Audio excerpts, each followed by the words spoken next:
ይህ ማርኮኔል እውነታት ነው። የሃይማኖት ዋና ዓላማ ከሞት በኋላ ሰውን ዘላለማ ሕይወትን ማስወረስ መሆኑን ባለመዘንጋት ወቅታዊ እይታ ይኖራል።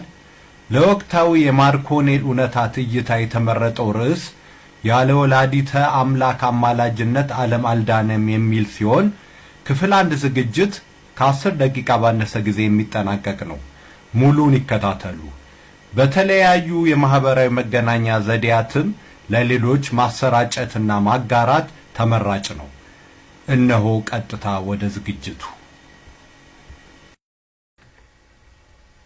በስመ አብ ወወልድ ወመንፈስ ቅዱስ አሐዱ አምላክ አሜን። ያለ ወላዲተ አምላክ አማላጅነት ዓለም አልዳነም። ይህን እውነት መንፈስ ቅዱስ ነገረን። ይሄውም ሁሉም ነገር መጀመሪያ በእግዚአብሔር ሕሊና ውስጥ አስቀድሞ የነበረ ሲሆን ከዚያም እግዚአብሔር ሁሉንም ወደ ፍጥረትነት አመጣ። መንፈስ ቅዱስ ስለዚህ ነገር በሐዋርያው ቅዱስ ጳውሎስ በኩል እግዚአብሔር በዓለም ውስጥ ያደርገው ዘንድ ያለውን ያለቀና የተቆጠረ ነገርን ይናገራል ብሎናል። በመጽሐፍ ቅዱስ ሐዋርያው ቅዱስ ጳውሎስ ወደ ሮሜ ሰዎች በላከው መልእክቱ ምዕራፍ 9 ቁጥር 28 ላይ ይህ ተጠቅሶ ይገኛል። ሰውን በአጠቃላይ መጀመሪያውኑ በአምላክ ሕሊና ውስጥ የነበረ ሲሆን በገቢረ ሥላሴ መጀመሪያ ሲፈጠር አዳምን ሆኖ ሁሉም በአዳም ውስጥ ሆኖ ነው የተፈጠረው።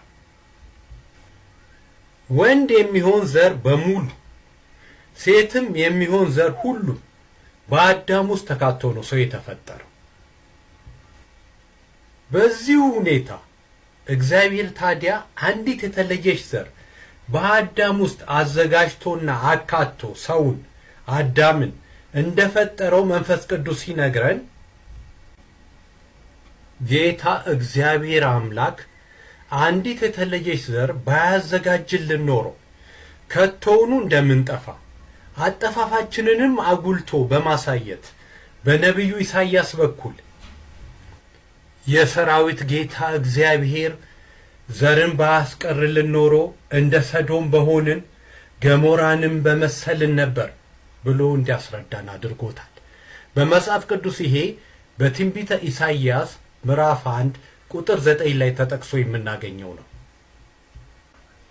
እንግዲህ አዳም ሲፈጠር በአጠቃላይ ሰው በሙላ በአዳም ውስጥ መጀመሪያውኑ ከተፈጠረ ዘንዳ የሚቀጥለው ክዋኔ ወደ ገሃድ መገለጥ ነው።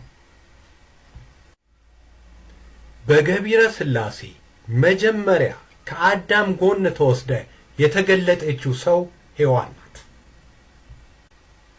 አዳም በምድር ከምድር በአራት ባህሪያተ ሥጋ እነዚህም ጠጣሩ አፈር፣ ፈሳሹ ውሃ፣ አየሩ ነፋስ እና ግለቱ እሳት ሆነው እንዲሁም 3 ባህሪያተ ነፍስ እነዚህም ሕያዊነት፣ አዋቂነት፣ ነባቢነትን ይዞ ተፈጠረ። በተፈጠረበትም ሥጋ ወነፍስ ወደ ኤዶም ገነት ተወሰደ፣ አረገ። ሔዋንም ከአዳም ጎን ወደ ፍጥረት የተገለጠችው በምድር በዚሁ አዳም ከምድር በተፈጠረበት ሥጋ ነው።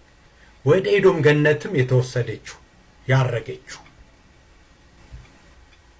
በኤዶም ገነት እስከ ክህደተ እግዚአብሔር አዳምና ሔዋን የኖሩትም በዚሁ ከምድር በተፈጠሩበት ሥጋ ነው። አዳምና ሔዋን ክህደተ እግዚአብሔር ባያገኛቸው ኖሮ በሕይወት ፍሬ ታድሰው በዚሁ ከምድር በተፈጠሩበት ሥጋ ዘላለማዊነትን ይጎናጸፉበት ነበር። ይህ ግን አልሆነም።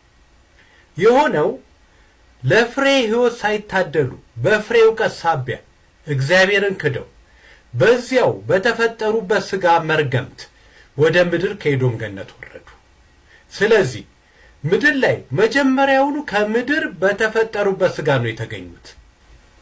ሰው በዚሁ ከምድር መጀመሪያውኑ በተፈጠረበት ሥጋ ወነፍስ ልክ ሔዋን ከአዳም መጀመሪያ መርገም ባላገኘው ሥጋ እንደተገለጠችው በምድር ትገለጥ ዘንድ አንዲት ዘር እግዚአብሔር እንዳስቀረልን መንፈስ ቅዱስ ነግሮናል።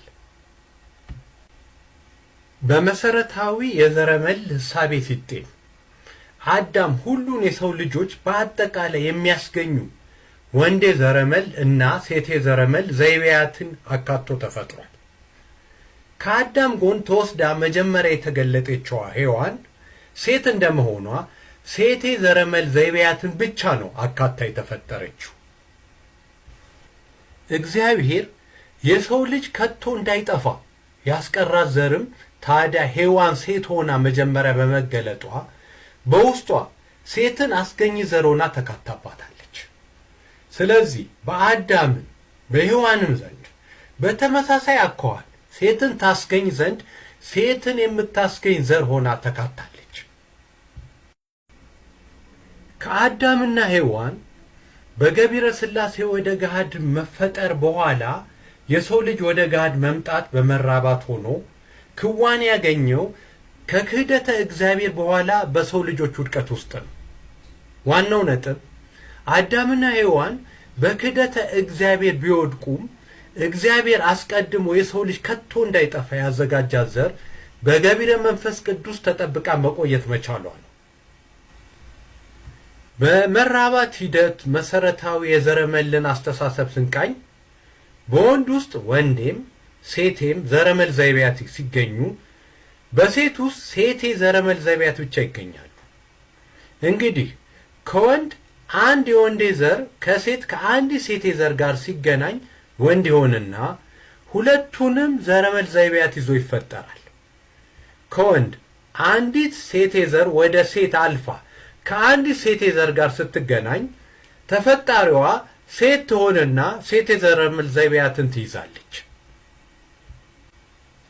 እግዚአብሔር የሰው ዘር ከውድቀት እንዳይጠፋ ይድን ዘንድ ለይቶ ያስቀራት ዘር በመንፈስ ቅዱስ ጥበቃ በሰው ልጆች የመራባት ሂደት በወንድና በሴትም ውስጥ በተመሳሳይ ሁኔታ እየተሻገረች በስተመጨረሻ ከቅዱስ ኢያቄም አብራክ በቅድስት ሐናም ዘንድ ተገኝታ እነሆ ብቸኛዋ ልጃቸው ቅድስት ድንግል ማርያም ከውርስ ኃጢአት ከጥንተ አብሶ ከመርገመ ሥጋ ከመርገመ ነፍስ ተጠብቃ ውድቀት ባላገኘው ሥጋ ወነፍስ ተወለደች። በእግዚአብሔር ዘንድ የተፈለገው አዳም መጀመሪያውኑ በገቢረ ሥላሴ በተፈጠረበት ሥጋ ወነፍስ፣ ሔዋን መጀመሪያውኑ በገቢረ ሥላሴ በተገለጠችበት ሥጋ ወነፍስ፣ የሰው ልጅ በክህደተ እግዚአብሔር ከመውደቁ በፊት የያዘውን ሥጋ ወነፍስ በአቀባ ይዛ ቅድስት ድንግል ማርያም እንድትወለድ ነውና ሆነ። ስለዚህ እግዚአብሔር ከሥጋዋ ሥጋ ከነፍሷ ነፍስ ነስቶ ፍጹም ሰው ፍጹም አምላክ ለመሆን ትዘጋጅም በቤቱ አድጋለች። እግዚአብሔር መንፈስ ቅዱስም በሐዋርያው ቅዱስ ጳውሎስ በኩል እግዚአብሔር ወልድ ከሰው ልጅ ውድቀት በፊት አስቀድሞ በሕሊናው የነበረችውንና ለሰው ልጅ መዳን ያስቀራትን ጸባዖት ዘር እግዚአብሔር አብ በነቢዩ ኢሳይያስ በኩል እንደነገረን አስታውሶ መጀመሪያ እግዚአብሔር በዓለም ውስጥ ያደርገው ዘንድ ያለውን ያለቀና የተቆጠረ ነገር ይናገራል ማለቱ ጌታ ጸባዖት ዘር ያስቀረልን ባይሆን ኖሮ እንደ ሰዶም በሆንን ገሞራንን በመሰልን ነበር ያለውን እንዲህ በጥልቅ እንድንረዳበት አሳውቆናል። የቅድስት ሥላሴ ሥራ ምን ያህል ይደንቅ ምንስ ያህል ይረቅ። ይቆየን፣ ይቀጥላል። ወስብሐት ለእግዚአብሔር ወለወላዲቱ ድንግል ወለመስቀሉ ክቡር። ማርከውኔል እውነታት ለሰብአዊ ልማት